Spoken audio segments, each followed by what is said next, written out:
todavía no te han explicado qué van a hacer si ganan, porque qué van a hacer si pierden, eso nadie lo quiere responder nunca en campaña.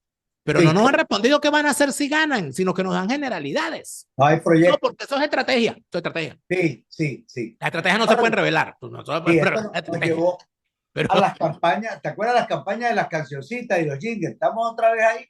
Estamos estamos otra hace vez en la 40 años. campaña. Claro, ¿no? Y además de eso, maximizado por el tema de las redes sociales, que ha convertido esto más que en una campaña, en una verdadera. Iberia Times, llevando elegancia y clase a cada ambiente. Best Pro, el poder del marketing digital. M Accounting and Finance. Cubre todos los servicios contables y de taxes para ti y para tu empresa. KS Immigration Solution, resolviendo y garantizando tu permanencia legal en los Estados Unidos. Sky Blue, consultores tecnológicos especialistas en desarrollar e implementar aplicaciones en la nube. Vinotinto Radio, presentan Almorzando con Orlando. Aquí está Daniel Lara Farías para la segunda parte del encuentro. Daniel, nos dejaste en una parte muy importante del capítulo, que es cuando dice que podrían dejar ganar a la oposición. Es Claro. decir, tú ves al chavismo, al madurismo, reconociendo el éxito de las elecciones y dejando gobernar un periodo a María Corina Machado o al mundo. O menos. Porque, claro, porque lo que hay que ver es lo que han hecho en el pasado y también intentar comprender al chavismo como una expresión venezolana de lo que hace el socialismo internacional. Recordemos quién está gobernando en Nicaragua y después de cuánto y por qué. Recordemos quién está gobernando en Cuba y después de cuánto y por qué. Y veamos ejemplos como lo ocurrido, para decir un solo caso que a mí siempre me ha parecido uno de los casos más horribles que hay, que es el caso de Myanmar, sitio anteriormente conocido como Birmania, donde tenían presa una señora que era supuestamente una dirigente en favor de la libertad y la democracia contra la junta militar que gobierna ese narcopaís, que es un narcoestado, y le dieron el Premio Nobel de la Paz y hubo una jornada internacional por su liberación. A la señora la liberan y la señora se presenta a las elecciones presidenciales y la junta militar le impide ser candidata, la inhabilita.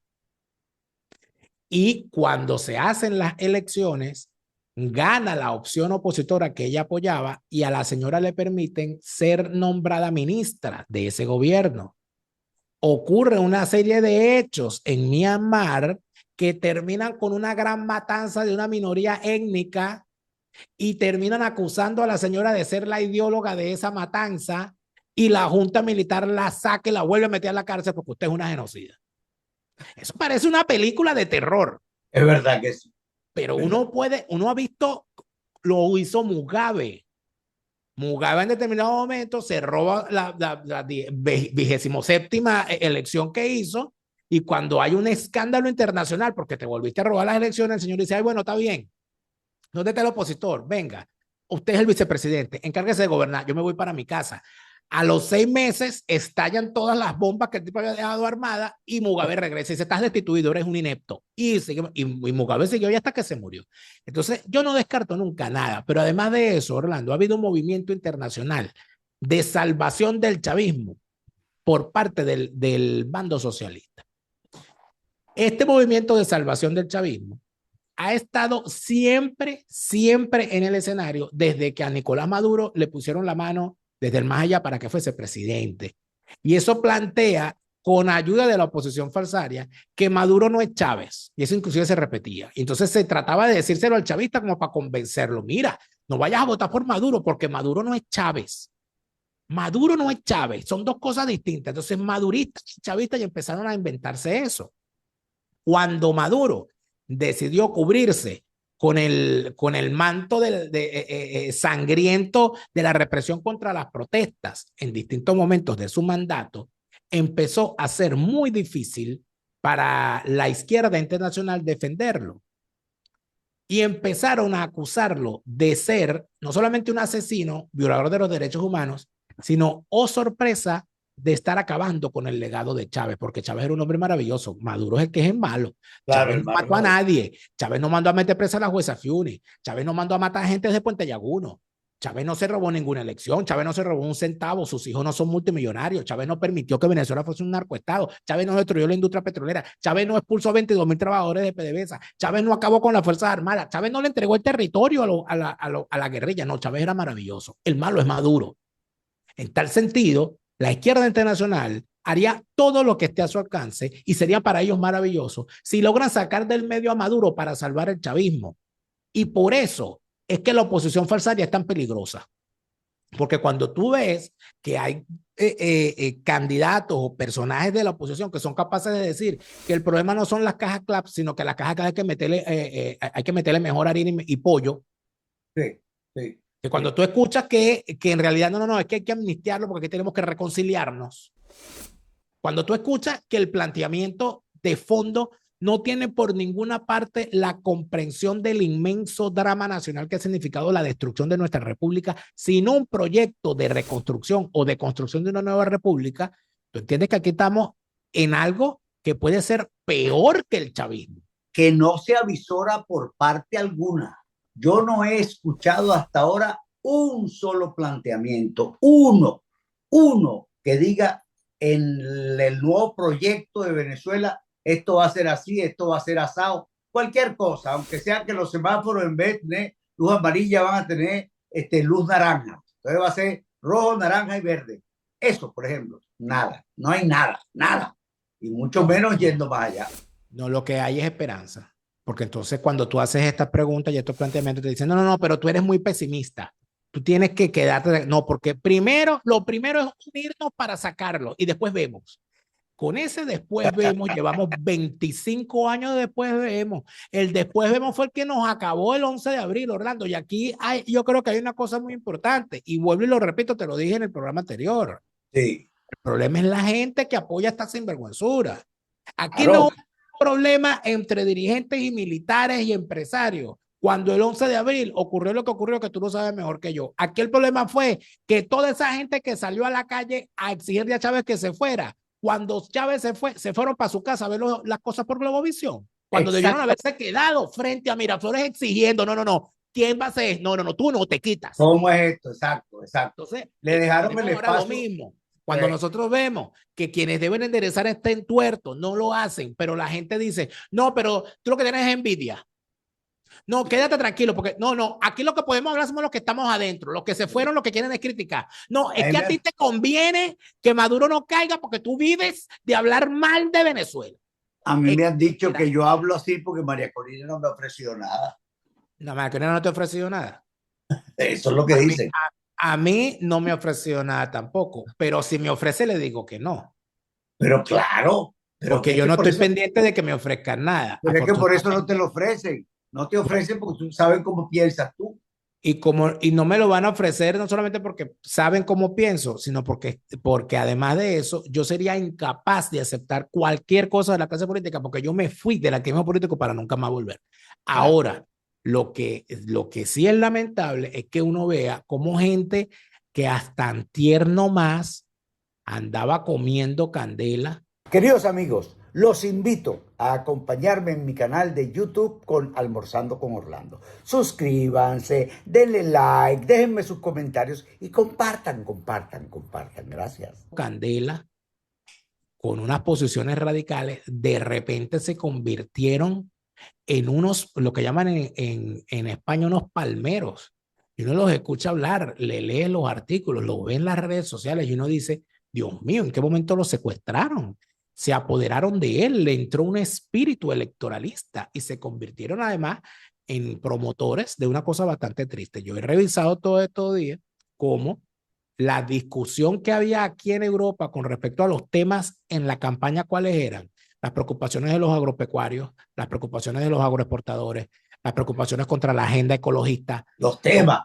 el tema de la calidad del empleo, el tema de la calidad de los salarios, el tema aquí se está discutiendo el tema de la vivienda de una forma preocupante porque la gente dice, bueno, pero aquí es más negocio alquilar por Airbnb que alquilarle a una persona de Claro. sueldo mínimo un apartamento y eso es una preocupación. Mientras tanto que se discute en la campaña de Venezuela, que Maduro se retrató con unos motorizados que hacen motopiruetas, que el mundo se comió un perro caliente, Lo del perro caliente me mató, me mató. que María Corina Machado se comió una empanada, que la señora de la empanada, a mí me pareció alucinante, y no quiero nombrar a la persona que lo hizo, pero a mí me pareció alucinante una explicación que dio alguien, dice, porque la señora que hace las empanadas se llama Corina, y entonces eso tiene un significado, una cosa, y yo, Dios mío, pero ¿qué tiene que ver la empanada con el país? Cuando entonces tú ves que esa es la discusión, que el señor juega dominó, que Maduro baila concilia, que, o sea, cuando las preocupaciones son esas y cuando los temas son esos y tú todavía no te han explicado qué van a hacer si ganan, porque qué van a hacer si pierden, eso nadie lo quiere responder nunca en campaña. Pero no Sí, nos han respondido qué van a hacer si ganan, sino que nos dan generalidades. no hay No, proyecto. porque eso es estrategia. Eso es estrategia. Sí, sí, sí. Las estrategias no se Ahora, pueden revelar. No se sí, pueden esto revelar nos estrategia. llevó Pero a las campañas. ¿Te acuerdas las campañas de las cancioncitas y los jingles? Estamos otra vez ahí. Estamos estamos otra hace vez en la 40 años. campaña, claro, ¿no? Y además de eso, maximizado por el tema de las redes sociales, que ha convertido esto más que en una campaña, en una verdadera molienda. Mira, yo te digo, te confieso sinceramente, yo me siento bastante triste a veces de ver, yo he decidido alejarme de ciertas, inclusive de ciertas, hay gente con la cual decidí no hablar más porque me he dado cuenta de cómo son capaces inclusive de cambiar una amistad por un candidato, cosa que ya yo había visto en la política cuando fui activista político, de cómo eso del compañero, no, si el compañero está apoyando otra opción, ese ya no es compañero, eso hay que expulsarlo. Sí, señor. Yo me fui de la política, yo me fui del activismo político porque yo no quería vivir eso. Esa mezquindad, esa enemistad, eso de que si él está con la opción que yo no, si él no está conmigo, yo difámalo, no importa, difama que algo queda. Y cuando yo veo que sale en cadena nacional el fiscal general del régimen, Tarek William Saab, que no tiene moral para hablar de nada en esta vida, a acusarme de lo más tranquilo, de que yo recibo dinero de Tarek El Aizami para no hablar mal de Tarek El Aizami, y presenta el testimonio de un tipo que seguramente lo habrán torturado, le habrán dado burundanga o quién sabe qué para sustentar eso, y ha pasado un mes y medio de esa acusación, y a mí no me ha llegado ni una notificación, ni una llamado de atención de las autoridades del país donde yo aparecí. Mira, Ni aquí te va a llegar. se recibió una denuncia, sino que eso queda allí. Eso podría ser una cosa anecdótica, pero lo triste del asunto es que cuando se trata de descalificar a quien critica, en el bando opositor utilizan los mismos argumentos, a ti te paga el gobierno. Claro. Todo el mundo Además, acusa. No, a ti te paga el gobierno. Tú estás pagado ahí por el gobierno. se perdieron las fronteras, porque Y coño, es el fiscal cuando tú, general de la nación que está diciendo esa vaina. claro, pero te lo dice el fiscal general del régimen, que es un delincuente, pero cuando tú revisas el argumento que utilizan opositores cuando uno critica y el argumento es que a ti te paga el régimen, entonces tú te das cuenta que están unidos en la argumentación, de que el comando El Mundo para todo el mundo y sus aláteres son capaces de proponer una amnistía para los chavistas, pero son capaces al mismo tiempo de decir que el que los critica es chavista. Ahora bien, de lo único que no se ha hablado aquí en este encuentro maravilloso para mí es de los uniformes. En ningún momento hemos tocado los uniformes ahora y los uniformes después del 28. ¿Cómo ve usted eso? Yo creo que nosotros tenemos un problema gravísimo con la ausencia de liderazgo en Venezuela, y el liderazgo más sentido para lo que significa la historia de nuestro país es el liderazgo militar ausente. Cuando nosotros vemos que jóvenes militares valerosos con ganas de hacer lo que esté a su alcance para tumbar el régimen, no tienen la comprensión del momento tampoco, tienen el ímpetu, pero no tienen la comprensión, se embarcan en acciones que lamentablemente fracasan, terminan presos o muertos, torturados y en situaciones terribles, te das cuenta de que sí hay una necesidad de actuar, pero no hay una comprensión del asunto. Sobre todo, no hay una comprensión del tamaño y de la maldad que atesora en lo más profundo ese régimen maldito. Cuando tú ves eso, cuando tú comprendes eso, te das cuenta de que, en efecto, 25 años no han pasado en vano.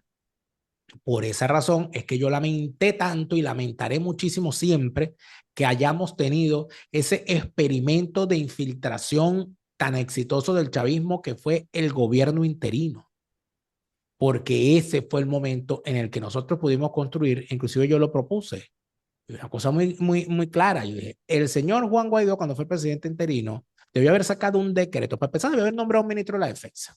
Pero rápido. Un ministro de la Defensa. Luego debió haber nombrado un Consejo de Defensa, el famoso SECONACEDE, un Consejo de Defensa Nacional. Nombre ahí. Ex ministro de la Defensa, ex jefe del Ejército, ex jefe de las fuerzas, nómbralo ahí. Y luego de eso debió haber sacado un decreto ordenándole a todos los oficiales de la Fuerza Armada Nacional ponerse inmediatamente en el término de 48 horas bajo el mando de ese ministro de la Defensa. Y quien no lo haga va a ser automáticamente expulsado, va a ser degradado, expulsado de la fuerza. Claro. Después de hacer eso, tenía que declarar disuelta esa Fuerza Armada, disolverla y crear un nuevo ejército con oficiales, que había suficiente, y con suficiente organización además fuera del país, y allá armar un nuevo ejército, el ejército libertador. Y no sería lo primero, no sería la primera vez. No sería, además de eso, con el dineral que tenían a la disposición, con todos los países dispuestos a colaborar en eso y en hacer lo que había que hacer, porque ningún país iba a poner a sus soldados a matarse por un país que no es de ellos. Cuando yo vi que Juan Guaidó, en vez de hacer eso, se dedicó a sacar cancioncitas, a mandar callar a quien lo criticaba, y a aparecer en cuanta, bueno, montado en el capó de cada carro que aparecía, y pasando y haciendo nombramientos, que si en Telesur, que si en no sé qué, no sé cuánto. Yo dije, pero y aquí los uniformes, lo que tú preguntas, ¿y los uniformes? ¿Dónde está aquí el tema de los uniformes? No está, está ausente. Y ¿dónde se va a asegurar él la tranquilidad y la fuerza de violencia, la fuerza de choque de su gobierno? Parece ser que para él eso no fue importante, pero parece que tampoco lo es para los venezolanos, los ciudadanos otra vez. Aquí nosotros tenemos que entender que los militares tienen un rol que jugar, pero esos militares están jugando un rol con el chavismo. Entonces, ¿aquí cómo vamos a hacer? Aquí, ¿dónde están todos esos jóvenes militares que se encuentran fuera del país? ¿Qué están haciendo?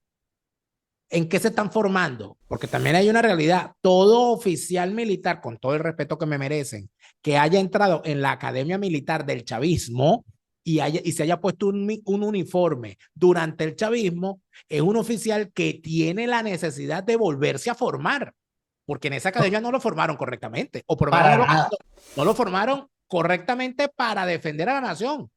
Eso no quiere decir que no tengan valor, eso no quiere decir que ellos no tengan, por supuesto que no hayan tenido la rebeldía para sacarte todo eso de encima, pero no puedes tú pretender que un oficial que se alzó contra el régimen siendo teniente y tiene hoy edad para ser teniente coronel, puedas tú tranquilamente ponerlo hoy en posición de teniente coronel sin haber cumplido la formación que necesitaba. Todas esas cosas, ¿quién las está discutiendo, Orlando? Eso no lo está discutiendo nadie, eso nadie lo plantea. Eso nadie lo propone. Aquí nadie ha escrito nada con respecto al asunto. Ni siquiera se conoce cuál es su alianza militar, o sea, cuáles son los militares con los cuales ella cuenta, que hablan con ella, que están discutiendo eso que dices tú. Ay, y yo siempre digo lo mismo. A mí cuando me contactan ahí para decir, mira, que andamos, yo siempre digo, no me digan nada. Yo no necesito que me digan nada, háganlo. Que yo me enteraré, porque yo ni soy militar, ni les voy a hacer una estrategia. Hagan lo que tengan que hacer. Yo me enteraré cuando ocurra. Cuando usted me diga a mí, aquí estamos en Miraflores, mira, aquí está la cabeza de Maduro y aquí está la reja tumbada, y nosotros estamos ya adentro. Voy para allá. Yo digo, qué bueno, lo felicito, permíteme hacer una entrevista, porque hasta ahí. Pero además, Daniel, que tú sabes, como lo acabas de decir, la cantidad de hombres brillantes, bueno, hombres y mujeres, militares brillantes que están afuera, que se formaron bien, que estarían más que dispuestos a irse entrelazando en una organización. ¿Sabes que ellos están de lo más organizados? Porque si tú eres coronel y yo soy coronel, pero tú llegaste una hora antes que yo, tú eres más antiguo que yo, y eso está clarísimo, eso no se discute en esa jerarquía. Esos tipos están allá afuera haciendo nada, ni se le ha ocurrido a ellos hacer, aunque sea, levantar un censo, pues. ¿Cuántos tenemos? ¿Dónde están? ¿Quiénes son? Ni mantenerse bajo una estructura y buscando la formación necesaria para aprender las cosas nuevas. Y aquí se obvian entonces lo que han sido las lecciones de la historia. ¿Qué hicieron los republicanos españoles cuando pierden la guerra civil, los que logran escapar? Se constituyeron en una legión que se fue a pelear en contra del fascismo en la Segunda Guerra Mundial. ¿Por qué aquí no ha habido un liderazgo militar, no digo ya político, pero por lo menos un liderazgo militar que recoja a todos esos oficiales militares venezolanos y que se constituyan en una legión y que vayan a pelear en Ucrania en contra de Putin, que es nuestro enemigo, porque es quien apoya al régimen chavista? ¿Por qué no existe eso? ¿Por qué no están allí? Todos esos, porque lo que sí hay, y yo los he conocido, a más de uno, son jóvenes venezolanos con doble nacionalidad que se han formado en el ejército de los Estados Unidos, en el ejército español, en el ejército italiano, en el ejército de la OTAN y en el ejército de Israel. ¿Por qué no hay una comprensión de esa situación y por qué no se cuenta con ellos? Y a veces yo me digo, bueno, menos mal que no los buscan, porque si esta clase política va a buscar a esos jóvenes que andan por ahí, lo que va a hacer es delatarlos y entregarlos al régimen, como han hecho con otros movimientos militares, lamentablemente. Absolutamente de acuerdo con usted, lo que lo van a echar para adelante a todos. Daniel, hemos completado 2 ciclos bien sabrosos, te lo agradezco muchísimo. No, te lo agradezco yo. Si te quedó algo en el tintero, aprovecha. Se me quedó algo en el buche. Exacto. Suerte por ese buche. No, yo lo que creo, Orlando, es que lo que hay que reivindicar es la necesidad de ser ciudadano y comprender que el político está allí para ser criticado por quien hace comunicación y para ser sometido a la desconfianza. Permanentemente. Cuando un político sienta que el ciudadano está desconfiando de él, siempre ese político va a empezar a intentar hacer mejor su trabajo. Si no, terminamos como estamos ahorita. Yo creo que 25 años han sido suficientes. Yo creo que tenemos que aprender muchísimo de los errores que hemos cometido. Ojalá podamos hacerlo. Que así sea. Muchas gracias, Lara Farías. Un abrazo muy grande a ustedes, amigos. Gracias por habernos permitido acompañarlo durante este rato. Cuídense. Iberia Times, llevando elegancia y clase a cada ambiente. Best Pro, el poder del marketing digital. M Accounting and Finance. Cubre todos los servicios contables y de taxes para ti y para tu empresa. KS Immigration Solution, resolviendo y garantizando tu permanencia legal en los Estados Unidos. Sky Blue, consultores tecnológicos especialistas en desarrollar e implementar aplicaciones en la nube. Vinotinto Radio presentaron Almorzando con Orlando.